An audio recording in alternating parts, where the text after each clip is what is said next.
വിവാദങ്ങളുടെ കുത്തൊഴുക്കായിരുന്നു. ആത്മവിശ്വാസം ആർക്ക് എന്നുള്ളത് 3 പേരും ഞങ്ങൾക്ക് ആത്മവിശ്വാസമുണ്ടെന്ന് പറയുമ്പോഴും നെഞ്ചിടിക്കുന്നുണ്ട് അല്ലേ? നെഞ്ചിടിപ്പ് സ്വാഭാവികമായിട്ടും ഉണ്ടാകുമല്ലോ. ജനങ്ങളാണ് വിധി എഴുതേണ്ടത്. ആ നിലയ്ക്കുള്ള ഭയം സ്വാഭാവികമായിട്ട് മുന്നണികൾക്കുണ്ടാകും. ഇതിൽ ഞാൻ NDA ക്യാമ്പിൻ്റെ കൂടെയാണ് ഈ നാൾ ഉണ്ടായിരുന്നത്.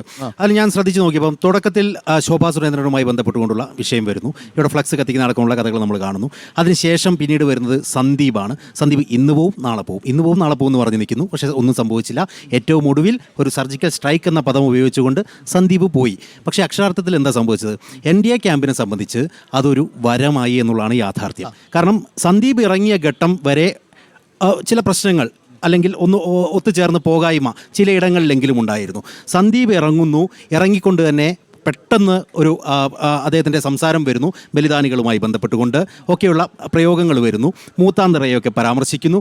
അപ്പോൾ അക്ഷരാർത്ഥത്തിൽ സംഭവിച്ചത് എല്ലാവരും ഒന്നു ചേരുന്ന ഒരു സാഹചര്യത്തിലേക്ക് കാര്യങ്ങൾ എത്തിയെന്നുള്ളതാണ്. അതിനപ്പുറത്ത് ഈ തെരഞ്ഞെടുപ്പ് പ്രഖ്യാപിക്കുന്നതിൻ്റെ മുൻപ് തന്നെ ഈ ബൂത്ത് തലങ്ങളിൽ കൃത്യമായി സംഘത്തിൻ്റെ പ്രവർത്തകരെല്ലാം ഇറങ്ങി പണിയെടുക്കാൻ തുടങ്ങിയിട്ടുണ്ടായിരുന്നു.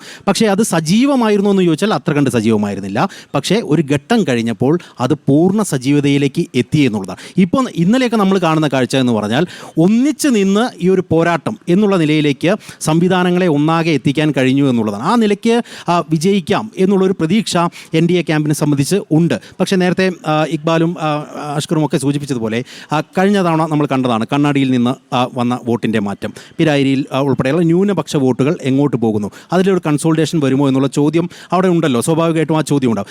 ഇപ്പോൾ ഇന്നൊക്കെ വരുന്ന പ്രതികരണങ്ങൾ നോക്കിയാൽ നമുക്ക് മനസ്സിലാവും. നേരത്തെ നമ്മളൊക്കെ സംസാരിച്ചു SDPI ബന്ധപ്പെട്ടുകൊണ്ട് ഒരു കത്ത്, ലഘുലേഖ, ജമാഅത്തെ ഇസ്ലാമി, ഈ വിഷയങ്ങളൊക്കെ പൂർണ്ണമായും ഉയർത്തി കാണിക്കാൻ NDA ക്യാമ്പിന് സാധിക്കുന്നുണ്ട്.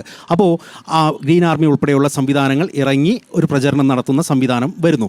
ആ ഒരു മുസ്ലിം കൺസോൾട്ടേഷൻ അല്ലെങ്കിൽ ന്യൂനപക്ഷ വോട്ടുകളുടെ കൺസോൾട്ടേഷൻ ഇല്ലാതെയാക്കാൻ കഴിയുന്ന സാഹചര്യമുണ്ട് എങ്കിൽ നിലവിലെ സാഹചര്യത്തിൽ NDAക്ക് വലിയ പ്രതീക്ഷയുണ്ട്. ആ നിലയ്ക്ക് തന്നെയാണ് അവരിപ്പോൾ മുന്നോട്ട് പോകുന്നത്. നേരത്തെ നമ്മൾ പറഞ്ഞിട്ടുണ്ടായിരുന്നു, നിശബ്ദ പ്രചരണം നാളെ കഴിഞ്ഞ് മറ്റന്നാളാണ് എങ്കിൽ ആ നിശബ്ദ പ്രചരണം ഒരു മാസം മുന്നേ ആരംഭിച്ചിട്ടുണ്ട് NDA ക്യാമ്പ്. അതാണ് അവരുടെ ആത്മവിശ്വാസം. ആ നിലയിലാണ് പോകുന്നത്. അതുകൊണ്ട് 2 മുന്നണികൾ മറുവശത്ത് നിൽക്കുന്നവർ ഭയക്കേണ്ട സാഹചര്യമുണ്ട്.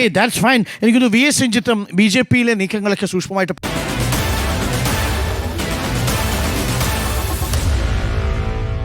Meet the editors.